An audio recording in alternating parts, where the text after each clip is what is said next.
사랑과 이별 사이에는 과정이 있습니다. 우리는 그 과정에서 여러 감정을 느끼기도 하고 성장하기도 하는데요. 하지만 최근 연인들 사이에서 이별 범죄가 끊이질 않고 있습니다. 한때는 사랑했던 사람에게 폭력과 범죄를 저지르는 이유는 무엇일까요? 오늘 생각연구소에서는 사랑과 이별에 대한 성숙한 자세에 대해 알아보겠습니다. 서울대학교 심리학과 곽금주 교수와 함께합니다. 어서 오세요. 네, 안녕하세요. 네, 반갑습니다. 네. 자, 이 사랑이라는 말 정말 듣기만 해도 두근거리고 설레는 기분을 느끼게 해주는데요. 심리학에서는 사랑을 어떻게 설명하나요? 네, 심리학에서는 이제까지 그 부정적인 주제에 대해서 연구가 많이 이루어졌습니다. 범죄라든지 또 정신장애라든지요. 그러다가 이 사랑이라는 주제는 비교적 최근에 이루어졌고요. 사랑이 뭘까라고 많은 이제 심리학자들이 연구를 하다가 이 발달 심리학적으로 어릴 때부터 이러한 사랑이 만들어지는 거가 아닌가라는 연구를 했는데요. 어릴 때 아기가 태어나면 엄마 쫓아다니잖아요. 엄마하고 눈을 마주치기도 하고 또 엄마에 대해서 안정감을 가지게 되고 신뢰감을 가지게 되고 또 엄마가 안 보이면은 슬퍼하기도 하고요. 그게 이제 성인의 사랑에서도 마찬가지라는 거죠. 같이 있고 싶어 하고 또 안정감, 신뢰감을 가지게 되는 거. 그런데 차이점이 다른 거가 그 엄마하고 아기들 관계에서는 돌보는 것만 엄마 쪽에서 무조건적으로 일방적으로 하게 되잖아요. 근데 이 성인의 사랑에서는 서로가 양방향적으로 하게 되겠죠. 뭐 계속 돌봐주기만 하면은 언젠가 이게 뭐 약이 오르기도 하고요. 그래서 서로 간에 쌍방적으로 하는 거가 차이점이 있고요. 또 하나는 이제 성적 관계가 성인의 그 사랑에서는 있게 되는 거가 차이점이죠. 자, 부모님의 사랑이 이승건의 사랑과 굉장히 연관이 있다는 것을 알게 됐습니다. 자, 그런데요, 이제 시작할 때는 영원할 것 같은 사랑도 한계가 보이기 시작합니다. 흔히 권태기라고 얘기를 하잖아요. 정말 사랑에도 유효기간이 있는 걸까요? 네, 일명 사랑의 유통기간이죠. 유통기간. 사랑도 상하게 된다 하는 얘기인데요. 이 연구도 그 인류학자인데요. 피셔라는 그 인류학자가 최근 들어서 사랑에 대한 연구를 굉장히 많이 했습니다.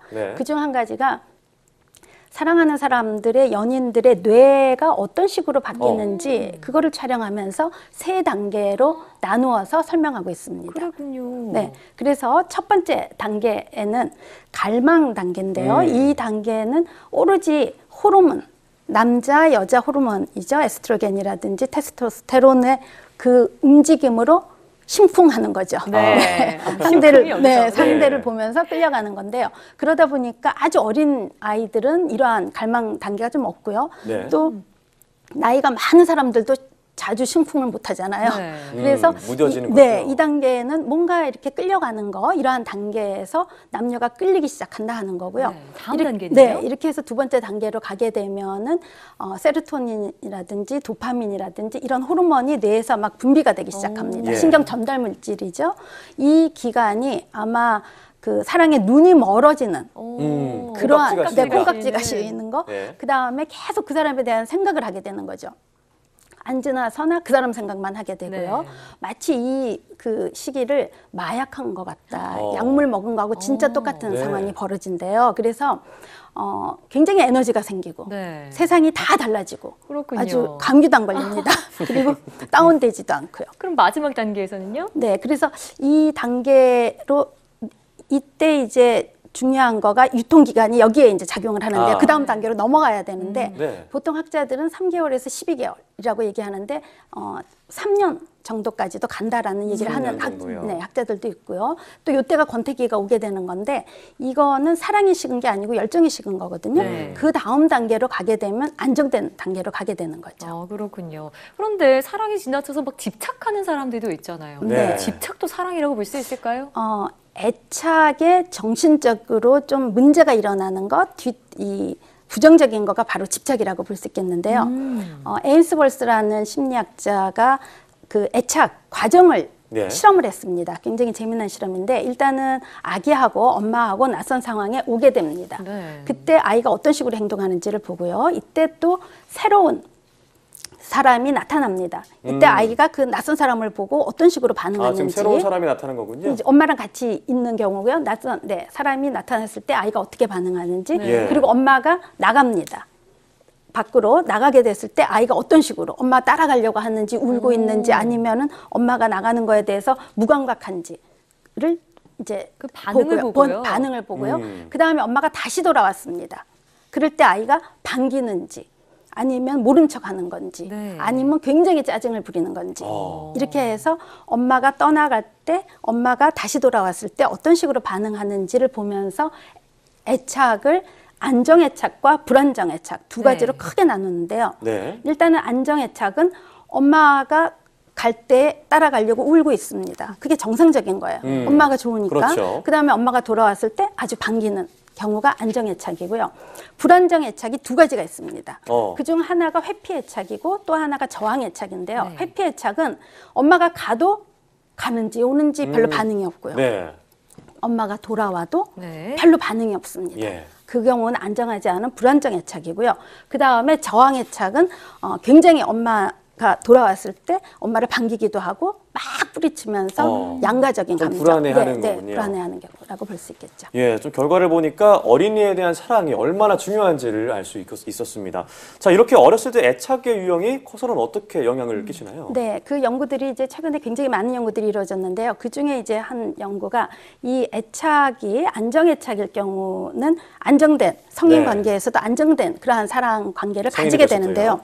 해피애착인 경우는 서로 간의 관계가 가까워졌을 때 그 관계가 가까워지는 걸 두려워하면서 피하게 되는, 도리어 더 멀리 가거나 이러는 현상을 보이게 되고요.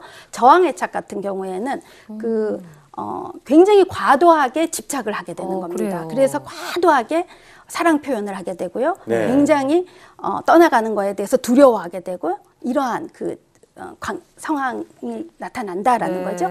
그래서 이러한 그 집착이 바로 이러한 저항적인 불안정 애착에서 비롯된 거가 아닌가 하는 거죠. 애착 유형 설명을 해주셨는데 아무리 사랑하는 사이도 헤어질 수가 있잖아요. 이때 이 사랑이 증오로 바뀌게 되는데 그러다 보면 최근에 이별 범죄 최근에 좀 많이 발생하는 것 같아요. 여기에 대해서는 어떻게 보시나요? 이별 살인, 이별 범죄 이런 얘기도 많이 하고 있는데요. 우리 인간의 감정은 항상 긍정적인 것, 부정적인 것 두 가지 반대되는 감정이 같이 따라갑니다. 그래서 감정의 대립 과정 이론이라고 하는데요. 즐겁고 나면은 그 다음날 우울감도 더 커지게 되고요. 또 기대를 너무 많이 하게 되면 실망감이 또 커지게 되고 사랑을 막 아주 깊게 하고 나면 증오감도 그만큼 커지는 거죠. 그래서 이 감정이 사랑과 증오가 같이 있다가 이제 사랑이 막 클 때에는 증오가 전혀 없어요. 근데 사랑이 식어가고 조금 낮아지면은 이 증오감이 크게 다가옵니다. 그래서 상대에게 대해서 어떠한 보복을 하려고 그러고 내가 느낀 배신감 이런 것들을 해소하려고 하는 거죠. 어린 시절에 관련된 일화와 또 관련이 있는 거죠. 네, 어린 시절에 이러한 저항적 애착을 보이는 경우가 이러한 집착이 심하게 되고 성인기가 됐을 때 그 배신감에 더 보복을 하려고 하는 그러한 거가 커진다라고 할 수 있겠죠. 그럼 이렇게 좀 건강하고 성숙한 사랑을 하기 위해서는 또 어떤 노력을 할 수 있을까요? 네, 사랑은 감정만으로 하는 거가 절대 아니거든요. 그래서 사랑의 중요한 부분 중에 하나가 어떤 이성적인 판단이라든지 내가 이 사랑을 지켜가겠다라는 그러한 결심 하고 관련돼 있습니다. 그래서 감정적인 것, 정서적인 부분, 그 다음에 열정적인 부분, 그 다음에 이성적인 판단이기 때문에 이 사랑이라는 거를 성숙하게 하기 위해서는 이러한 이성적인 판단도 작용을 해야 되기 때문에 사랑이라는 그 가벼운 감정, 얄팍한 감정 뒤에 있는 증오에 흔들리면은 안 되고요. 지켜야 될 거는 나의 얄팍한 감정, 자존심이 아니고 나의 사랑이거든요. 그래서 연인끼리 갈등을 잘 헤쳐나가야 되고 만약 이별하게 한다 그래도 중요한 그러한 나의 과거의 기억으로 사랑을 잘 기억할 수 있도록 하는 노력이 필요하다라고 할 수 있겠죠. 상대에 대한 존중 말씀하시는 거죠? 네. 사랑을 할 때도 존중하고 이별을 할 때도 상대를 좀 존중해주는 태도가 필요하다라고 합니다. 자, 요즘 날이 쌀쌀해지고 있잖아요. 그래서 옆구리 시린다는 얘기가 있는데 모두들 따뜻한 사랑하시길 바라겠습니다. 오늘 말씀 고맙습니다. 네, 감사합니다. 네.